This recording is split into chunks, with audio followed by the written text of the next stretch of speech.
Formula ही लिखा हूं, gamma -1 rho की power gamma -1 upon gamma rho -1, ये इसका फॉर्मूला है बेटा। देखो बेटा एक स्टेप तो आप लोगों ने कल रटी लिया ऑटो साइकिल वाला, इतना तो रटी रखा है आपने, रो की power gamma -1 upon gamma rho -1, ये याद रखना है। आप जानते हो आर का मतलब तो कौन सा रेशो होता है, कंप्रेशन रेशो होता है, और गामा का मतलब क्या होता है, एडियाबैटिक इंडेक्स, ठीक है। और रो का मतलब क्या होता है, कंप्रेशन नहीं बेटा, कट ऑफ रेशो। कौन सा रेशो, कट ऑफ रेशो, ठीक है भाई। तो डीजल साइकिल की एफिशिएंसी का फॉर्मूला है 1 - 1 upon R raise to power gamma -1, rho की power gamma -1 upon gamma rho -1। रटना पड़ेगा, 4-5 बार बोल लेना, हो जाएगा याद, ठीक है भाई। सर C10 से क्वालिटी कैसे, मतलब क्या है C10? C10 बेटा दो तरह के नंबर होते हैं, एक होते हैं ऑक्टेन नंबर, एक होता है C10 नंबर। इनके बारे में आगे मैं आपको पढ़ाऊंगा, है ना। डीजल है भाई, पेट्रोल और फुट करते रहे, है ना, तो वो मैं आपको समझाऊंगा, चिंता मत करो। ये जो चीजें मैंने समझाई है बेटा, इसमें मैंने केवल आपको बताया डीजल साइकिल। डीजल साइकिल में हीट एडिशन कहाँ पर होता है, कांस्टेंट प्रेशर पर। हीट रिजेक्शन कहाँ पे होता है, कांस्टेंट वॉल्यूम। और दो प्रेशर्स क्या होती है, एडियाबैटिक। पीबी और टीएस डायग्राम, दो डायग्राम आप लोगों को याद होने चाहिए। उसके बाद में आपको ये फॉर्मूला वगैरह ये याद रख लो। आप तो क्वेश्चन करना मैं सिखा दूंगा, किस तरह से इनसे क्वेश्चन सोल्व किए जाते हैं।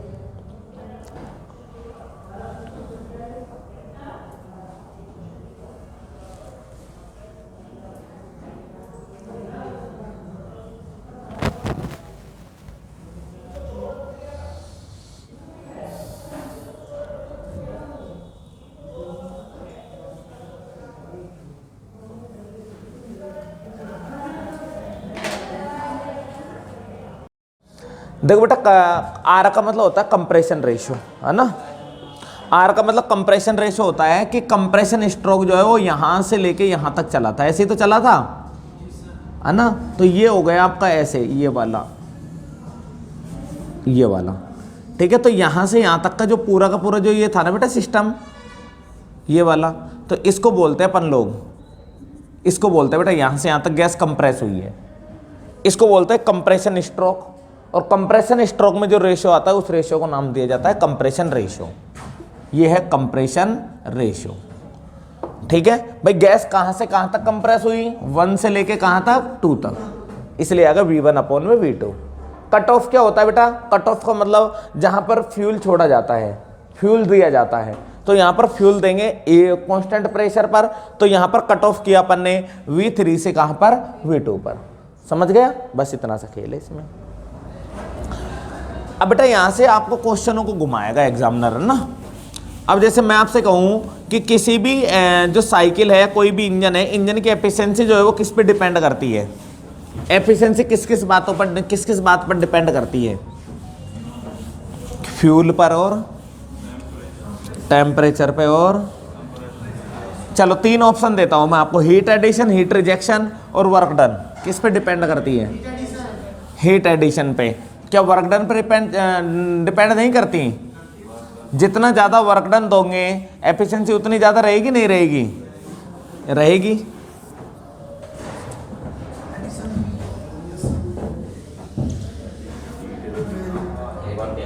हाँ भाई, अच्छा वर्क के बिना ही। चलो भाई एक चीज समझाता हूं मैं आपको। क्या कह रहे हो बेटा? C10 ऑक्टेन तो नंबर है बेटा। मैंने आपको एक स्टेटमेंट बताया था जिसका नाम था केल्विन प्लांक का स्टेटमेंट। देखो बेटा, केल्विन प्लांक नाम का एक व्यक्ति आया था जिसने एक स्टेटमेंट दिया था जिसे केल्विन प्लांक का स्टेटमेंट कहते हैं।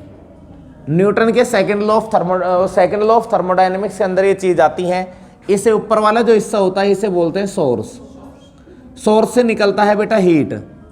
सोर्स वो स्थान होता है जहां पर टेम्परेचर हमेशा हाई रहता है। कितना ही टेम्परेचर ले लो कभी भी टेम्परेचर खत्म नहीं होता, उसे बोलते हैं सोर्स। क्लियर है? जैसे ही आपने इससे हीट दी, मुझे हाई हीट दी, हाई ग्रेड एनर्जी दी। हाई ग्रेड एनर्जी में क्वालिटी होती है कि वो लो ग्रेड एनर्जी में बदल सकती है। मतलब किसी के पास 1 लाख रुपया है तो वो बिखेरता भी चलेगा तो लास्ट में 1 रुपया तो जेब में बचेगा ही। तो अगर किसी के जेब में 1 रुपया है वो किसी को 1 लाख दे सकता है? नहीं दे सकता ना भाई। तो हाई ग्रेड एनर्जी जो एनर्जी होती है उसमें हमेशा वर्क डन देने की कैपेसिटी होती है। वो दम रखता है कि मैं किसी को वर्क करवा सकता हूँ।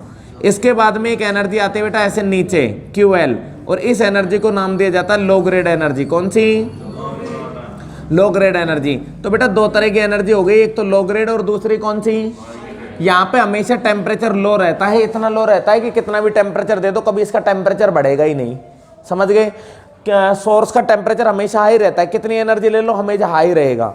जो सिंक है, सिंक का टेम्परेचर हमेशा लो रहता है, कितना ही दे दो चाहे। सिंक वो स्थान होता है जहाँ एनर्जी को लगातार लिया जाए, और सोर्स वो रहता है जो लगातार देता रहे, कभी खत्म ना हो, और ये लेता रहे कभी पेट ना भरे। समझ गए? ये 2 तरह की कहानी है। अगर मैं कहूँ बेटा हाई ग्रेड एनर्जी, यहाँ से जो हीट ट्रांसफर QH है ये 100% है। 100% हीट को 100% वर्क डन में बदल दो और रिजेक्ट हीट 0 है। ये पॉसिबल है क्या? ऐसी कोई मशीन बना सकते हो क्या? यही है केल्विन प्लांक का स्टेटमेंट। केल्विन प्लांक भाई साहब ने कहा कि इस प्रकार की PPM second perpetual motion machine, द्वितीय प्रकार की शाश्वत गति मशीन का बनाया जाना। इसका स्टेटमेंट था शुद्ध हिंदी में, इस प्रकार की शाश्वत गति मशीन का बनाया जाना असंभव है जो टोटल हीट को किस में कन्वर्ट कर दे? वर्क में कन्वर्ट कर दे। लेकिन इसी स्टेटमेंट को इंग्लिश में जो बोला वो कहा कि इस प्रकार की PPM second perpetual motion machine का बनाया जाना असंभव है। यानी कोई भी अच्छी से अच्छी मशीन बना लो, आप ऐसी कोई मशीन नहीं बना सकते जो टोटल हीट को टोटल वर्क में कन्वर्ट कर दे और रिजेक्ट 0 हो, यानी धुआं निकले ही नहीं। है संभव? नहीं भैया, 100% एफिशिएंसी नहीं दे सकती। तो यहां से मैं ये कह सकता हूं कि जो आपका ये होता है QH, ये 100% एनर्जी है। 100% एनर्जी में से आप मान लो 60% को आपने वर्क में कन्वर्ट कर दिया और 40% को 40% जो है वो आपकी क्या है? लो ग्रेड एनर्जी है। 40% क्या है? Low grade energy. खोलना भाई, इनका क्या बीमारी है इनकी? नहीं तो टाइम हो गया तो क्या चाहते हैं ये?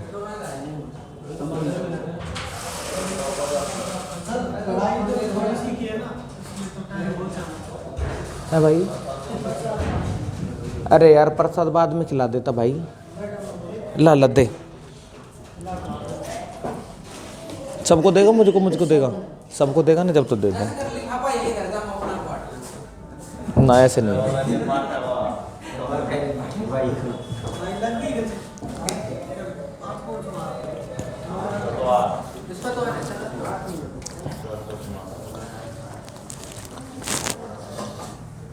मैडम साईं बाबा की भक्त है। चलिए मैडम को चला रखा था सर साईं बाबा का।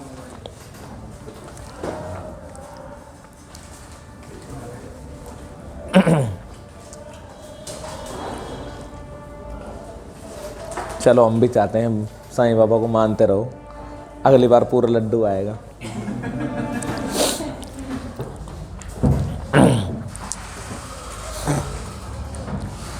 ठीक है बेटा, तो यदि कोई हाई ग्रेड एनर्जी है, हाई ग्रेड में 60% एनर्जी को वर्क में कन्वर्ट करोगे, 40% को रिजेक्ट करोगे, इस प्रकार की मशीन बन सकती है। ठीक है भाई, तो इस प्रकार की गति मशीन का बनाया जाना संभव है। अब मेरे पास क्या था बेटा, स्टार्टिंग में था QH में से W था, W को और QL को अगर मैं मिला लूं तो वापस 100% हो जाएगा, नहीं होगा? क्लियर है बेटा, ये 100% था, ये 60 था, ये 40 था, अब बराबर हो गया। तो मैं ऐसे लिख दूं बेटा, वर्क डन बराबर आ जाएगा QH माइनस QL, हाँ या ना? ठीक है भैया। एफिशिएंसी का फॉर्मूला क्या होता है बेटा? कुछ नहीं होता, आउटपुट अपॉन एक ही फॉर्मूला होता है एफिशिएंसी का, आउटपुट अपॉन इनपुट। आउटपुट क्या है आपका? वर्क डन, और इनपुट क्या दे रहे हो? Heat addition. वर्क डन क्या है आपका? QH माइनस QL अपॉन में, और एफिशिएंसी आ गई 1 माइनस QL अपॉन में QH। ये बेटा ये स्टेटमेंट था, और इससे एफिशिएंसी निकाल सकते हो किसी भी इंजन की, कार्नोट इंजन की। ठीक है, अगर ये रिवर्सिबल के लिए होता तो रिवर्सिबल में फॉर्मूला आ जाता 1 माइनस TL अपॉन में TH। ये reversible, only valid for reversible process, only valid for reversible process. ठीक है भाई, आ गई समझ में बात? आ गई। अब मुझे एक बात बता, वर्क डन क्या होता है? ये तो था तुम्हारा। एफिशिएंसी क्या होती है? वर्क डन अपॉन में, वर्क डन अपॉन में QH नहीं बेटा, मैं तो पूरा लिखूंगा हीट एडिशन, क्योंकि आप लोग बहाना भर लो सर मेरे तो समझ में नहीं आया। लो भाई, ये होता है ना work done upon heat addition, efficiency का फॉर्मूला रख लोगे इसको याद। बच्ची चीज को मैं मिटा रहा हूं, ये मेरे काम की नहीं है। केल्विन प्लैंक स्टेटमेंट आप लोगों ने कहा सर हमें समझाओ, इस वजह से मैंने समझा दिया। ठीक है भाई, लो भाई ये मैंने सारा मिटा दिया और ये भी खत्म कर दिया।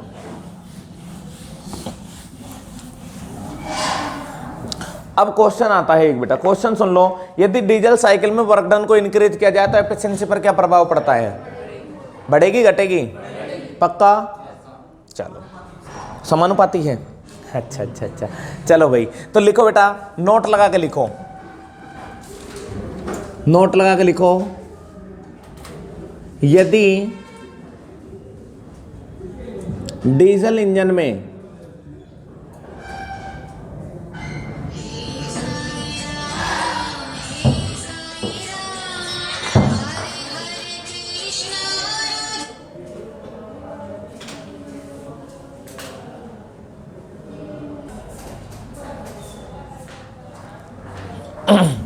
ठीक है बेटा, तो यदि मैं कहूं भाई यदि डीजल इंजन में वर्क डन को बढ़ाया जाए, वर्क डन क्या हो जाए? बढ़ जाए, तो एफिशिएंसी पर क्या प्रभाव पड़ता है? तो लिखो, यदि डीजल इंजन में वर्क डन बढ़ जाए,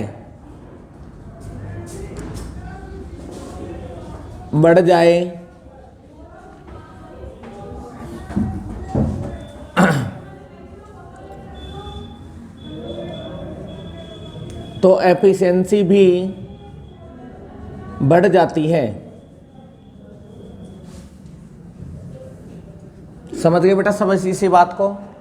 यदि डीजल इंजन में वर्क डन बढ़ जाए तो एफिशिएंसी भी बढ़ जाती है।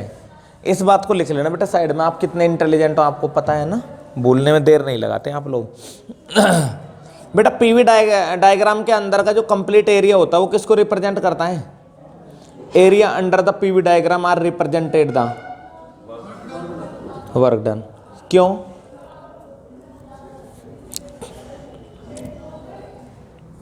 क्यों भाई? देखो बेटा, W बराबर क्या होता है? PdV। ये पढ़ा है आपने? अरे पढ़ाया होगा यार। P का मतलब प्रेशर, V का मतलब वॉल्यूम। प्रेशर और वॉल्यूम से क्या बनता है? Work done. तो बेटा area under the PV diagram are represented the work done. ये वॉल्यूम है, ये प्रेशर है। समझो बेटा एक बार इधर, ये मैंने एक साइकिल बनाई है आप लोगों के सामने।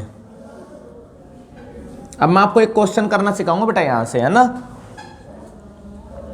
इसलिए मैं आपको इतनी साइकिलें बनवा रहा हूं। ये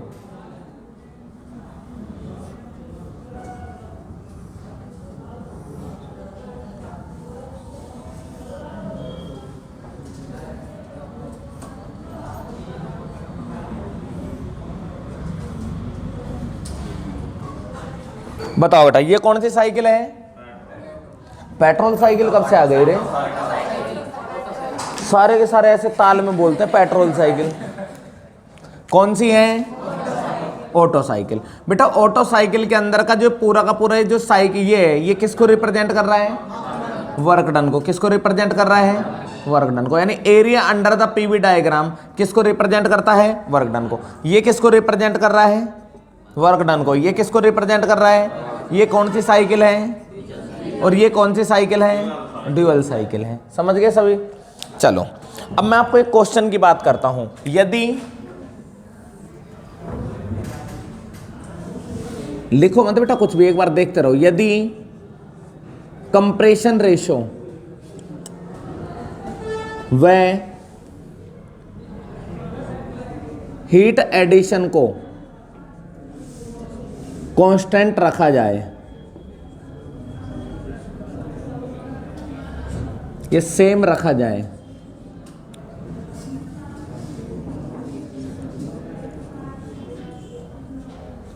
तो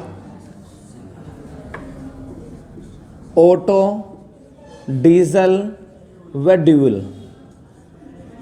साइकिल में एफिशिएंसी का ऑर्डर बताओ।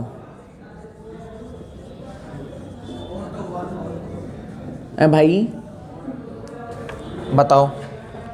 ऑप्शन लिख देता हूं बेटा 3-4 है ना। पहला ऑप्शन लिख देता हूं, एफिशिएंसी सबसे ज़्यादा होती है ऑटो साइकिल की, ऑटो साइकिल के बाद में होती है ड्यूअल साइकिल की, ड्यूअल साइकिल के बाद में होती है डीजल साइकिल की। बी ऑप्शन लिख देता हूं, एफिशिएंसी सबसे ज़्यादा होती है ऑटो साइकिल की, ऑटो के बाद में होती है डीजल की, और डीजल के बाद में किसकी होती है? ड्यूअल की। तीसरा ऑप्शन लिख देता हूं, एफिशिएंसी सबसे ज़्यादा होती है आपकी डीजल की, डीजल के बाद में होती है ड्यूअल की, और ड्यूअल के बाद में किसकी होती है? ऑटो साइकिल की। और डी ऑप्शन लिख देता हूं, नन ऑफ दीज, इनमें से कोई नहीं। बताओ भाई।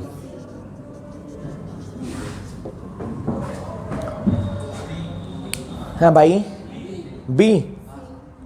चलो आपने 2 आंसर बताए, एक तो बताया आपने बी और एक क्या बताया? सी। चेक कर लेते हैं, है ना। एक बार अपन चेक तो कर ले भाई, कहीं आप लोग झूठ तो नहीं बोल रहे। आप झूठ तो नहीं बोलते ना, ऐसे नहीं बोलते? गलत हो जाता है, झूठ नहीं बोलते। अच्छा झूठ नहीं बोलते। चलो भाई, अगर मैं तीनों बेटा तीनों मैंने देखो ये डायग्राम तो बना दिया। अभी ड्यूअल साइकिल अभी नहीं पढ़ाई, पढ़ा दूंगा मैं अभी 2 मिनट बाद, है ना। यहां से एक क्वेश्चन आ जाता है, यदि कंप्रेशन रेशो और हीट रिजेक्शन को या हीट एडिशन को सेम रखा जाए, है ना, एडिशन हो चाहे रिजेक्शन हो, दोनों सेम रखा जाए तो क्या प्रभाव पड़ता है? तो यहां से मैंने आपको कराया, जैसे ये कोई एफिशिएंसी कर्व है बेटा, ये ऐसा,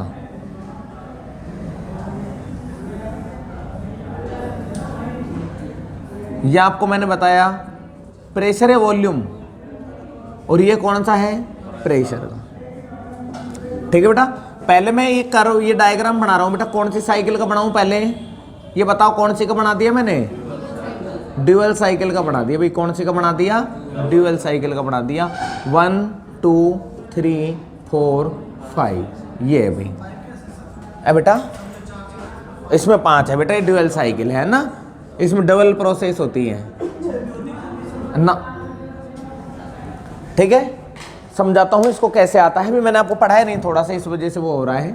अभी जस्ट करवा दूंगा बेटा इसको इसके बाद में, है ना। अब देखो भाई, ये कह रहा है बेटा कंप्रेशन रेशो जो है ना, वो तो यहां से आगे नहीं जाना चाहिए ये, और हीट एडिशन इससे बाहर नहीं जाना चाहिए। और बेटा जब कंप्रेशन रेशो इससे बाहर नहीं जाएगा तो एक्सपेंशन रेशो इससे बाहर नहीं जाना चाहिए। यानी कंप्रेशन रेशो को कांस्टेंट करने का मतलब है, अब ये जो ग्राफ है ना वो बंध गया इसी के बीच में, ये जो बन रहा है ना ऊपर वाला ये, और ये जो इतने बीच में रहेगा भाई, इससे बाहर नहीं जा सकता तुम्हारा, और ना इससे कम रहना चाहिए, क्यों? कंप्रेशन रेशो सेम है। अब मैं पहली साइकिल बनाने जा रहा हूं बेटा आप लोगों की। इसके अंदर मैं बना देता हूं आपकी कौन सी साइकिल? ये लो भाई, ऐसी, है ना। ये कौन सी साइकिल है आपकी?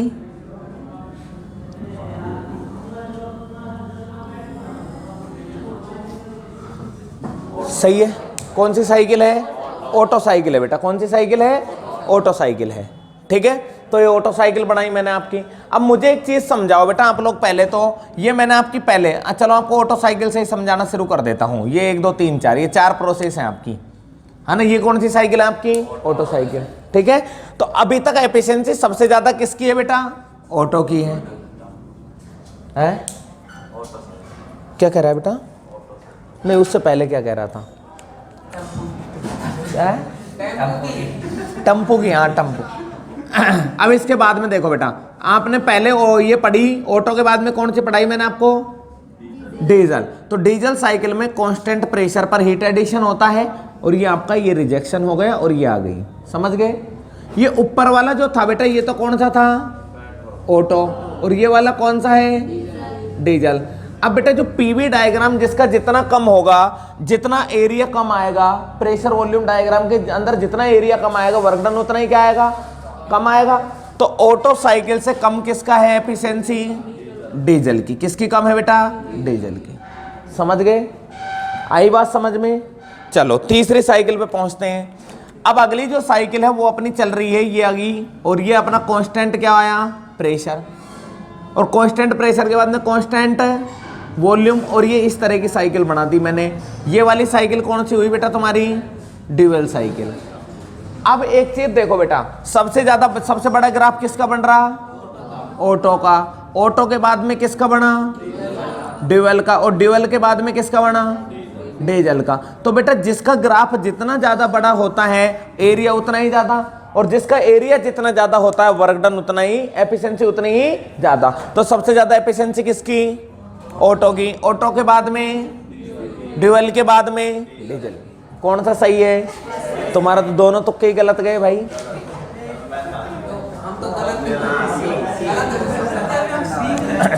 सीख रहे हो? चलो लिखो बेटा, यहां पे लिखो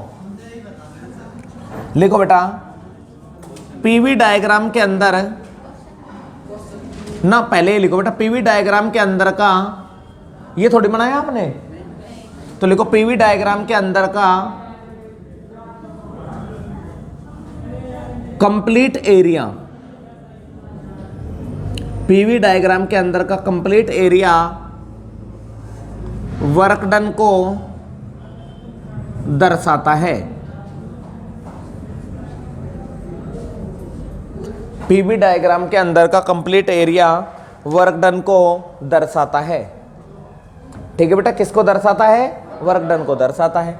ये वर्क डन को दर्शाना लिख लो, उसके बाद में इसको बना लेना। ठीक है, अब जिसका वर्क एरिया ज्यादा उसका वर्क डन भी क्या होगा? सुनो मेरी बात, इसको लिखो बेटा पहले, ठीक है, उसके बाद में क्वेश्चन नंबर डालना, फिर उसका सॉल्यूशन है ये। अब जिसका एरिया ज्यादा रहेगा बेटा, पीवी डायग्राम में जिसका एरिया ज्यादा उसका वर्क डन भी ज्यादा, और जिसका वर्क डन ज्यादा उसकी एफिशिएंसी भी ज्यादा। ठीक है, छाप लेना इसको। थैंक यू भैया, और मिलेंगे कल की क्लास में।